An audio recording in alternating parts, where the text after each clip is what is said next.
for more insight. We are joined by Michael Daniel. He's the Managing Director of Aviation-Insight. Michael, as we wait for more clues as to why this plane crashed, what do you make of the debris that's been brought up so far and the information released about the flight by investigators? Any speculation as to what may have gone wrong at this point? Well, let's first start with some characteristics here of what we know. With the altitude and the rapid descent of the aircraft is actually a good indicator or characteristic of an in-flight loss of control. And then furthermore, with information coming from the field investigators there out there in the ocean doing their investigation, the wreckage field is actually very close proximity, which is another indicator of rapid descent.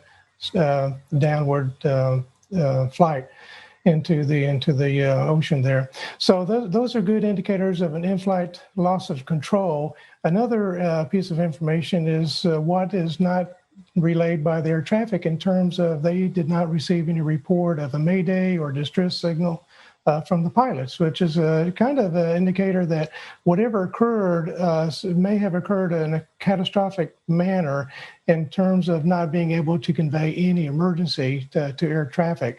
So that's another characteristic of in-flight loss of control. So those are items that will be areas that will be investigated by the authority. I'm really pleased to see how well they're executing their emergency response plan. So now they're into, continuing with the search and rescue the process, and next will be the next phase would be the wreckage investigation phase. Michael, let's get back to that issue that you raised, the characteristics of a loss of in-flight control, because this is interesting. I'm not sure how much you heard from our reporter down there in Tanjung Priok Port, but he did say that the ministry had given the certification for that Boeing 737 to be airworthy, and that certification was given on December the 17th, notwithstanding the jet wasn't flying since March before that. Does that raise credibility, integrity issues with the entire process of, deeming aircraft airworthy in Indonesia, given, of course, its dreadful record? Well, those items, those facts are stated correctly, that the aircraft was parked for quite some time and then it had to be reinspected and reintroduced into service. So that is another issue that has to be looked at in the investigation. Also, as mentioned too, the aircraft is quite old. It's 1994 manufactured, so it does qualify for what we call as an aging aircraft. And even though the airworthiness seems to have been determined, fit, and ready for flying, the aging aircraft should be scrutinized in terms of the investigation. And once information comes in from the wreckage, analyzing the wreckage, as well as two very important key pieces of information, the flight data recorder and also the cockpit voice recorder. And why the cockpit voice recorder is very important, because it may be able to give us some information and dialogue, not only within the flight deck, but also between the pilots and air traffic. And those items, that conversation is not recorded on the flight data recorder, only aircraft sensor information is on the flight data recorder. So those two recorders are vitally important for the investigation.